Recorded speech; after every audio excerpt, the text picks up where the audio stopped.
మన వారాహి సిల్వర్ జ్యువెలరీలో అద్భుతమైన ఆఫర్స్ పొందండి మరియు కార్ గెలుచుకునే గొప్ప అవకాశం. రాఘవజత పోరాటం ఫలించింది. సామాన్యుడికి న్యాయం జరిగింది. పార్లమెంటు సాక్షిగా ఒక యువ ఎంపీ వినిపించిన గళం నేడు కోట్ల మంది మొబైల్ వినియోగదారుల జేబులకు చిల్లు పడకుండా కాపాడింది. డేటా అవసరం లేకపోయినా అన్లిమిటెడ్ ప్లాన్ల పేర్లతో టెలికాం కంపెనీలు చేస్తున్న దోపిడీకి ఇక చెక్ పడనుంది. సామాన్యుడి పక్షాన రాఘవజత సాగించిన ఈ పోరాటం ట్రాయ్ కొత్త నిబంధనలకు ఎలా దారితీసింది? తక్కువ ధరకే రీఛార్జ్ ప్లాన్లు ఎలా రాబోతున్నాయి? ఈ పూర్తి వివరాలు మా ప్రత్యేక కథనంలో చూద్దాం. ఏంటంటే కేవలం రాజకీయ విమర్శలే కాదు, ప్రజల కష్టాలను ప్రతిధ్వనించే వేదిక అని నిరూపించారు ఆప్ యువనేత ఎంపీ రాఘవజత. కోట్లాది మంది మొబైల్ వినియోగదారులు ఎదుర్కొంటున్న రీఛార్జ్ దోపిడీపై ఆయన గళమెత్తారు. డేటా అవసరం లేని పేదవాడు కూడా అన్లిమిటెడ్ డేటా కోసం వందల రూపాయలు ఎందుకు తగలేయాలన్న ఆయన సూటి ప్రశ్న ఇప్పుడు దేశవ్యాప్తంగా పెను మార్పుకు శ్రీకారం చుట్టిందని చెప్పుకోవచ్చు.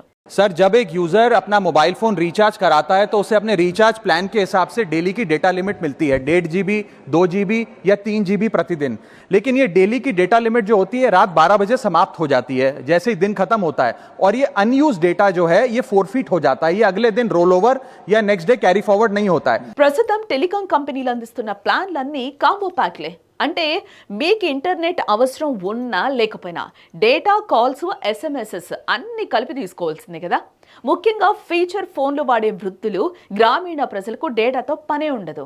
అయినా సరే నెలకు 180 నుండి 300 రూపాయల వరకు చెల్లించాల్సి వస్తుంది. ఇదే విషయాన్ని రాఘవజత పార్లమెంట్లో ప్రస్తావిస్తూ వినియోగదారుడికి నచ్చిన సేవను మాత్రమే ఎంచుకునే హక్కు ఎందుకు లేదు అని కేంద్రాన్ని నిలదీశారు. టెలికాం కంపెనీల దోపిడీని నిగ్గదీసి కడియేశారు అంతే. कंज्यूमर से पैसा तो पूरे डेटा का लिया जाता है, लेकिन ये अनयूज डेटा, जो बचा हुआ डेटा होता है, ये एक्सपायर हो जाता है जैसे दिन समाप्त होता है. सर, फर्ज करिए రాఘవజత లేవనెత్తిన ఈ పాయింట్ దేశవ్యాప్తంగా చర్చకు దారితీసింది కదా. చివరికి ప్రభుత్వం, telecom regulatory authority of India కూడా స్పందించాయి.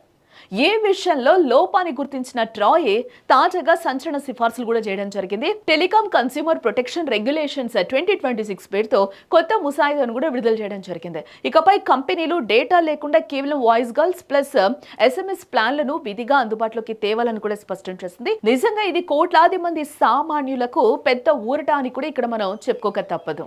ప్రస్తుతం కొన్ని కంపెనీలు కేవలం కాల్స్ కోసం ప్లాన్లు ఇస్తున్నా అవి 84 రోజులు లేదా ఏడాది వంటి సుదీర్ఘ కాల పరిమితితో మాత్రమే ఉంటున్నాయి. బట్ ట్రాయ్ తాజా ప్రతిపాదన ప్రకారం ప్రతి కంపెనీ 28 రోజులు, 56 రోజులు, 84 రోజులు ఇలా అన్ని టెన్యూర్లలోనూ ఓన్లీ వాయిస్ కాల్స్ ప్లాన్లను అందుబాటులో ఉంచాలి.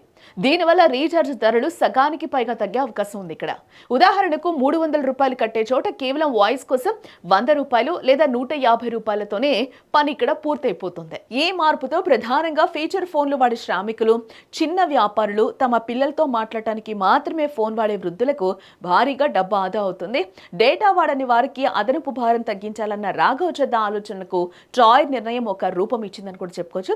ఏప్రిల్ 28వ తేదీ వరకు ఈ ప్రతిపాదన పై అభిప్రాయ సేకరణ కూడా జరగనుంది. ఆ తర్వాత ఇవి పూర్తి స్థాయిలో అమల్లోకి వచ్చే అవకాశాలు కూడా కనిపిస్తున్నాయి. ప్రజల గొంతుకను చట్టసభల్లో బలంగా వినిపిస్తే ఎలాంటి ఫలితాలు వస్తాయో ఈ రీఛార్జ్ ప్లాన్ల వ్యవహారమే నిదర్శనమని చెప్పుకోవచ్చు. యువ ఎంపీ రాఘవజత పట్టుబడ్డం, ట్రాయ్ సానుకూలంగా స్పందించడం నిజంగా అభినందనీయం కదా. త్వరలోనే తక్కువ ధరకే రీఛార్జ్ చేసుకునే రోజులు రాబోతూ ఉన్నాయి.